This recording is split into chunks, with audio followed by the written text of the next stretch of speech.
Hello student, मैं हूँ रीना। आप देख रहे हैं रीना एकेडमी चैनल। आप सभी का मेरे चैनल पर स्वागत है। मैं अपने आज के इस वीडियो में आपके लिए लाई हूँ कक्षा 5 हिंदी व्याकरण का पाठ नंबर 16, जिसमें आज हम सभी लोग अनेकार्थी शब्द के बारे में पढ़ेंगे।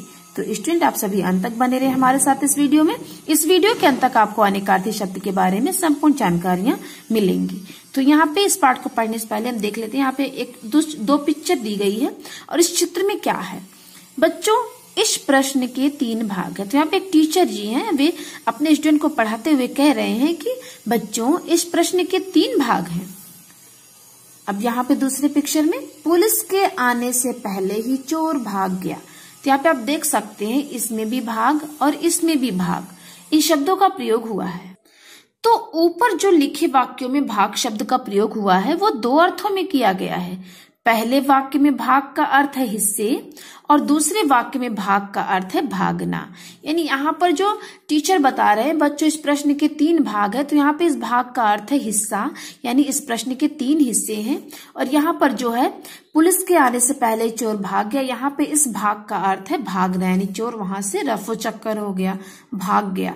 तो जिन शब्दों के एक से अधिक अर्थ होते हैं उन्हें अनेकार्थी शब्द कहते हैं। यानी कुछ ऐसे शब्द होते हैं जो एक शब्द के अनेक अर्थ बताते हैं, तो ऐसे ही शब्दों को अनेकार्थी यानी अनेक अर्थ वाले शब्द कहा जाता है। तो अनेकार्थी शब्दों के अन्य उदाहरण के द्वारा हम इसको समझेंगे कि कैसे एक शब्दों के कई अर्थ होते हैं। तो आइए इसको पढ़ते और समझते हैं।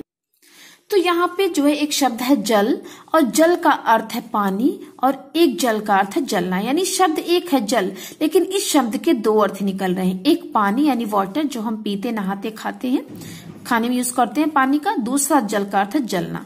तो यहाँ पे सेंटेंस से इसको क्लियर करेंगे। यह जल बहुत शीतल है, यानी यह जल अर्थात पानी बहुत शीतल यानी ठंडा है।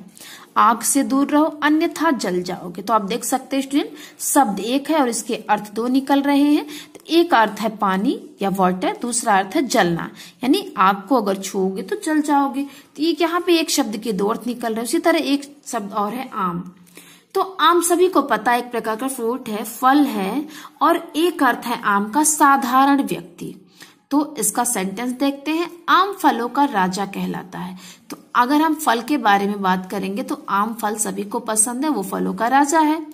अगर साधारण मतलब आम का दूसरा अर्थ इसमें लेते हैं साधारण का, तो आम आदमी की आज कौन सुनता है, अर्थात जो आम जनता है उसकी कोई नहीं सुनता है। तो आम का यहाँ पे आप देख सकते हैं 2 अर्थ है, एक फल और दूसरा साधारण व्यक्ति।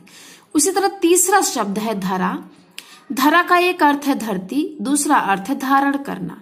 तो इसको भी वाक्य के हिसाब से समझेंगे। इस धरा को हरी भरी बनाना हमारा कर्तव्य है, यानी ये जो हमारी धरती है, इस धरती को पेड़ पौधों से जो हरियाली देना, ये हम सभी नागरिकों का कर्तव्य है, सबका काम है। अब इसका दूसरा जो अर्थ है उसको देख लेते हैं। इंद्र ने ब्राह्मण रूप धरा, यानी धारण किया, और कर्ण के पास गए। तो इस तरह से आप देख सकते हैं, जल का 2 अर्थ, आम का 2 अर्थ, धरा का 2 अर्थ हो गया। अब हमारा चौथा शब्द है हार। तो यहाँ पर हार का भी 2 अर्थ है। एक हार का अर्थ है हारना, दूसरे हार का अर्थ है माला। तो इसको वाक्य से समझते हैं।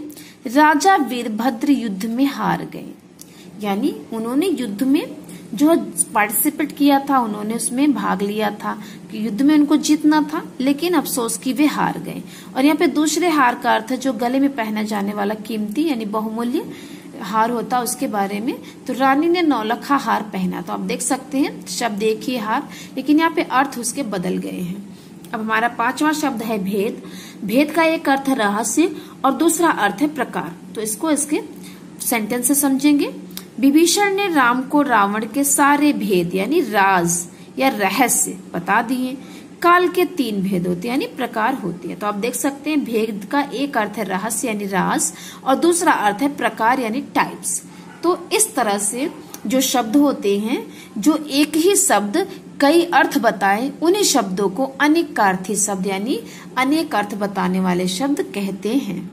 आगे पाठ में कुछ और शब्दों को दिया गया जिसको हम पढ़ते हैं। उत्तर। उत्तर का एक अर्थ होता है एक दिशा, एक डायरेक्शन, दूसरा अर्थ है जवाब। तो इसको सेंटेंस से समझते हैं। वह उत्तर दिशा में चलता जा रहा था। विद्यार्थी ने सभी प्रश्नों के सही उत्तर लिखी। तो यहाँ पे उत्तर का अर्थ दिशा है, यहाँ पे उत्तर का अर्थ जो जवाब देने से है। अब हमारा अगला शब्द है वर्ण। वर्ण मतलब होता है अक्षर और एक अर्थ होता है रंग। तो दो प्रकार के वर्ण हैं, स्वर तथा व्यंजन। तो हमने इसको वाक्य से समझा कि यहाँ पे वर्ण का अर्थ अक्षर दिया गया, यहाँ पे वर्ण का अर्थ रंग है। तो कोयल तथा कौवा दोनों के वर्ण यानी रंग एक है। तो आप देख सकते हैं शब्द एक है लेकिन अर्थ इनके अलग है। यहाँ पे वर्ण का अर्थ अक्षर है, यहाँ पे वर्ण का अर्थ है रंग। सोना, सोना भी दो अर्थ बताता है सोना शब्द। एक सोने का अर्थ स्वर्ण यानी गोल्ड, धातु जो है जिसकी ज्वेलरी बनती है। दूसरे सोना का अर्थ है नींद यानी गहरी नींद में सोना। तो सोना बहुत महंगा हो गया, अर्थात जो ज्वेलरी बनाने वाला जो गोल्ड होता है वो बहुत महंगा हो गया है। और अच्छे स्वास्थ्य के लिए प्रतिदिन 8 घंटे सोना चाहिए। तो यहाँ पे सोने का अर्थ गोल्ड से है, यानी जिसका स्वर्ण भी बोलते हैं उसको हिंदी में, जिसकी ज्वेलरी बनती है यानी गहने बनते हैं। और यहाँ पे दूसरे सोने का अर्थ है नींद से। ठीक है स्टूडेंट, तो आप देख सकते हैं यहाँ पे एक ही शब्द के दो अर्थ हैं। अब नेक्स्ट है पत्र। पत्र का भी दो अर्थ है। एक अर्थ है चिट्ठी यानी लेटर, दूसरा अर्थ है पत्ता यानी लीफ। लीफ, तो इसको देख लेते हैं सेंटेंस से। मैंने दादी माँ को पत्र लिखा है। तो यहाँ पे पत्र का अर्थ हो गया चिट्ठी, लेटर से। अब पत्ते, पत्ता यानी लीफ। तो वृक्ष पत्र पुष्प और छाया प्रदान करते हैं। वृक्ष यानी पेड़, पत्र यानी पत्ते, पुष्प यानी फूल और छाया हमको प्रदान करते अर्थात देते हैं। तो इस तरह से इन पत्र शब्द का जो है दो अर्थ हो गया। अब नेक्स्ट शब्द है हल। एक हल का अर्थ होता है समाधान यानी तरीका निकालना। दूसरा अर्थ है खेत जोतने के लिए एक यंत्र, कृषि यंत्र यानी एग्रीकल्चर के लिए एक यंत्र होता है जिससे खेत की जुताई होती है। जमीन के अंदर उसको जो है गड्ढे बनाते हैं, उसको जोतते हैं। तो इसको हम देख लेते हैं इसका सेंटेंस है। क्या तुम्हारे पास इस समस्या का कोई हल है? हल अर्थात समाधान यानी तरीका। और किसान खेत में हल चला रहा है। तो इस तरह से आप देख सकते हैं हल शब्द तो एक ही है लेकिन ये इसका दो अर्थ यहाँ पे निकल के आ रहा है वाक्यों से। अब नेक्स्ट है कुछ अनेकार्थी शब्द और उनके अनेक अर्थ। जैसे कि शब्द है फल, तो इसके देख लेते हैं कितने अर्थ निकलते हैं। फल का अर्थ है परिणाम, नतीजा, सेब, केला। फल यानी फल का अर्थ होता है परिणाम और नतीजा, और सेब, केला ये तो फलों के नाम ही है। तो इस तरह से इसका तीन अर्थ हो गया। अंबर, अंबर का एक अर्थ होता है आकाश यानी आसमान, नभ, और दूसरा अर्थ होता है वस्त्र यानी कपड़ा। तो अंबर के भी दो अर्थ हो गए। गुरु, गुरु का अर्थ है पढ़ाने वाले, जो हमारे टीचर उनको हम गुरु बोलते हैं। और एक गुरु का अर्थ है बड़ा, और एक गुरु का अर्थ है भारी, और एक गुरु का अर्थ है दो मात्राओं वाला।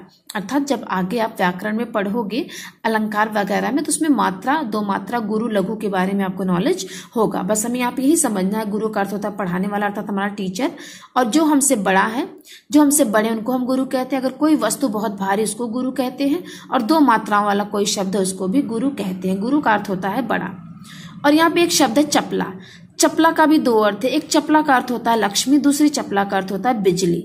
यानी लक्ष्मी को हम चपला बोलते हैं, और बिजली जो कड़कने वाली, चमकने वाली, बादल वाली बिजली होती है उसको भी चपला बोलते हैं। अब नेक्स्ट शब्द है तप। तप का एक अर्थ है आग, दूसरा अर्थ है धूप, दूसरा अर्थ है साधना, तीसरी अर्थ है गर्मी। यानी तप मतलब आग, धूप, साधना, गर्मी। इसका ये चार अर्थ हो गया। द्रव्य, द्रव्य का अर्थ होता है धन और वस्तु।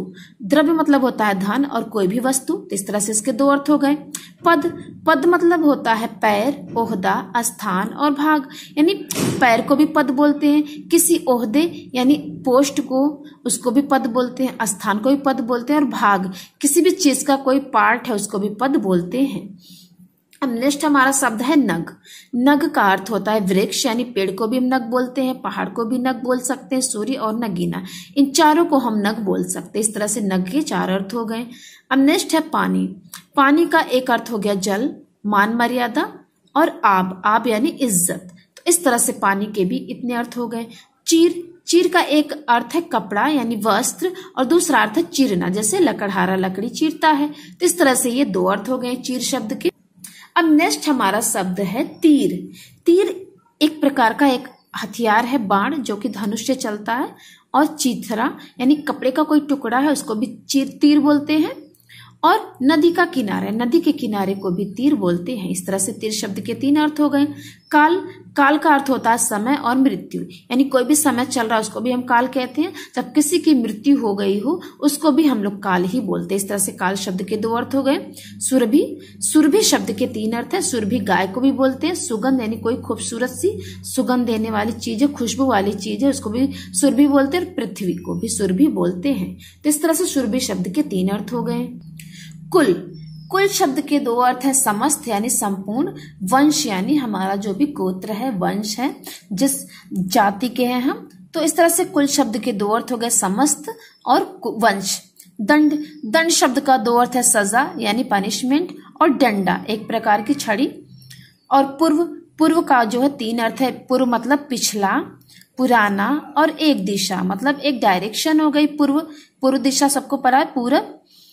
और पिछला, पूर्व का अर्थ होता है पिछला, और पुराना। वर, वर का भी 2 अर्थ है। दूल्हा और श्रेष्ठ, श्रेष्ठ मतलब जो सर्वोत्तम हो, और दूल्हा वर को भी बोलते हैं।